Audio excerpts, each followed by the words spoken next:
आप UPSC civil services exam की तैयारी कर रहे हैं तो आज एक काम कीजिए, 2020 से पहले के जितने प्रीलिम्स के क्वेश्चन पेपर आपको मिल सकते हैं उन्हें इकट्ठा कीजिए। उन क्वेश्चन पेपर्स में आप इंडियन पॉलिटी के क्वेश्चंस को मार्क कीजिए।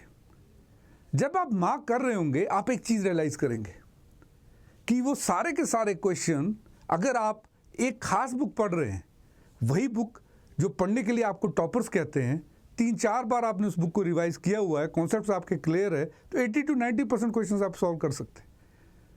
अब नए क्वेश्चन पेपर का सेट उठाइए 2020 से लेके आज तक।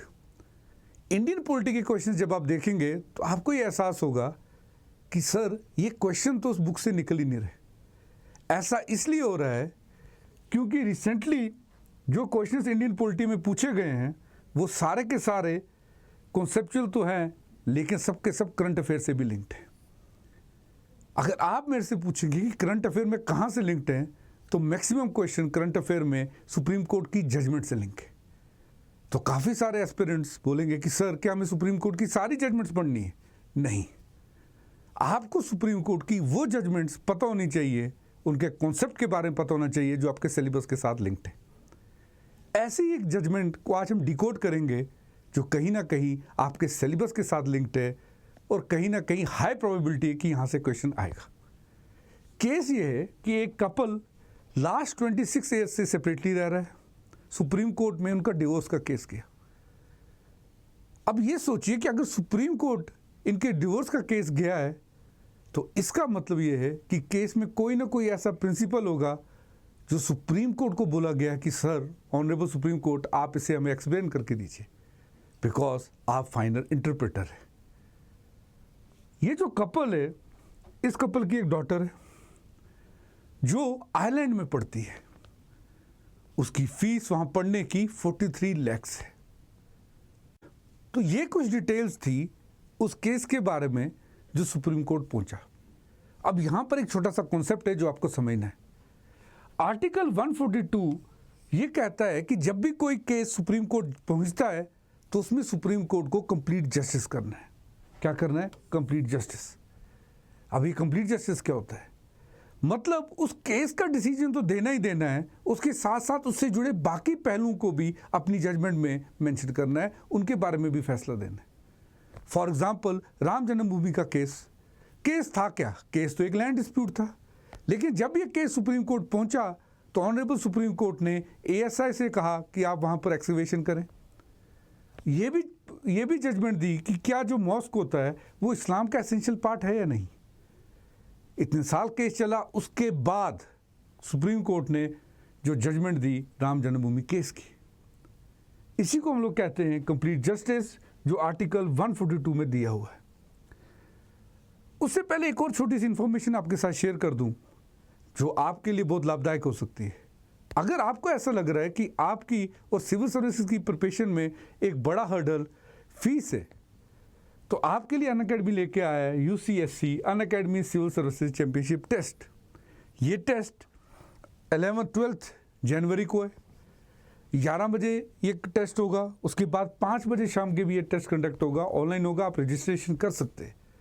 अगर आप इस टेस्ट में अच्छा परफॉर्म करते हैं, आप में कैलिबर है, तो आपको 90% तक स्कॉलरशिप मिलेगी।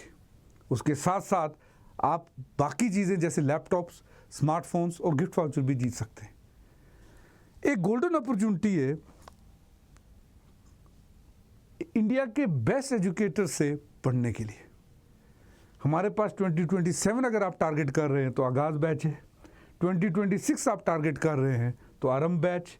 इंग्लिश मीडियम के लिए one of the best faculties के साथ 2026 का इग्नाइट बैच। ऐसे ही हिंदी मीडियम के लिए we have the Shikhar batch. तो इनमें से किसी भी बैच को आप ले सकते हैं, इंडिया के बेस्ट एजुकेटर से पढ़ सकते हैं।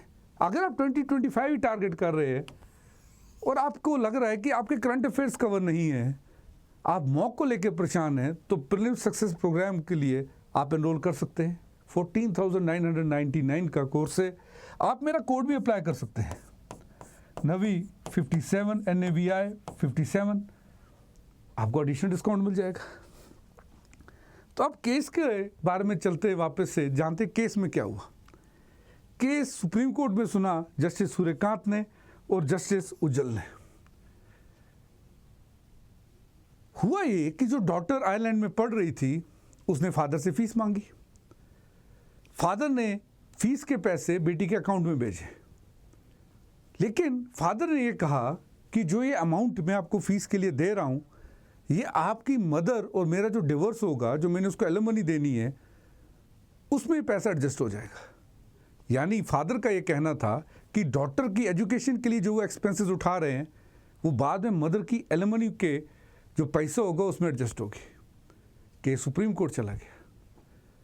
दोनों जस्टिस ने जब केस सुना तो जजमेंट में लिखा कि एलिमनी अमाउंट अलग है और जो डॉटर को आप फीस दे रहे हैं वो अलग है। क्योंकि डॉटर के जब वो फीस गई और जब उसने सुना कि फादर ने ऐसा कहा कि इसे आप मदर के एलिमनी अमाउंट से एडजस्ट कर लेना, ये फीस उसी में एडजस्ट हो जाएगी, तो मदर से जो डॉटर थी उसने पैसा लेने से मना कर दिया था। उसने हवाला अपनी डिग्निटी का दिया था। तो ऑनरेबल सुप्रीम कोर्ट ने ये चीज़ क्लियर की कि एलिमनी अमाउंट अलग है, वो तो हस्बैंड वाइफ का डिवोर्स हो रहा है उसका है, और जो डॉटर को आप एजुकेट कर रहे हैं, जो उसकी हायर एजुकेशन का खर्चा है, वो अलग है। ऑनरेबल सुप्रीम कोर्ट ने जजमेंट में क्लियरली कहा कि एक डॉटर का फंडामेंटल राइट है कि वो एजुकेशन परस्यू करे, और फादर या पेरेंट्स लीगली कंपेल्ड हैं कि वो डॉटर की फीस पे करें। Of course with in their financial resources, जितनी उनकी फाइनेंशियल रिसोर्सेज हैं उसके अधीन ही। यानी पेरेंट्स को अगर फाइनेंशियल कैपेसिटी स्ट्रांग है तो वो डॉटर को मना नहीं कर सकते हायर एजुकेशन से। This is what supreme court has said. दूसरी चीज़ ये कही कि एलिमनी अमाउंट अलग है, बच्चों के एजुकेशन का जो खर्चा है वो एलिमनी अमाउंट से नहीं कटेगा, दोनों चीज़ें अलग हैं। सो यहाँ पर सुप्रीम कोर्ट ने कहीं ना कहीं डॉटर्स की डिग्निटी की बात की। उसके बाद ऑनरेबल सुप्रीम कोर्ट ने जो हस्बैंड था उसे डायरेक्ट किया कि आप 73 लाख रुपीस पे करेंगे। 43 लाख बेटी को बोला गया कि आपका हक है, आप लीजिए, और 30 लाख वो अपनी वाइफ को देगा as alimony.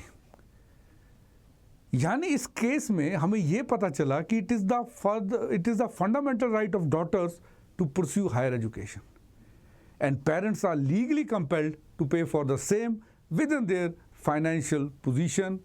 So this was all about the case, and जो इसके आउटकम्स थे वो पूरे मैंने आपसे क्लियर कर दिए। आई होप आपको एक कॉन्सेप्ट समझ में आया होगा। इसका क्वेश्चन ऐसे बन सकता है, which of the following statements are correct? Parents are legally compelled to pay for the daughters higher education. Second point आपसे ये पूछ सकता है, this can be beyond their financial position. Which of the following statements is correct? A, 1 only, B, 2 only, C, both, D, neither. Answer जरूर मेरे को comment में बता दीजिएगा। Thanks for watching Unacademy. Have a wonderful day ahead of you guys.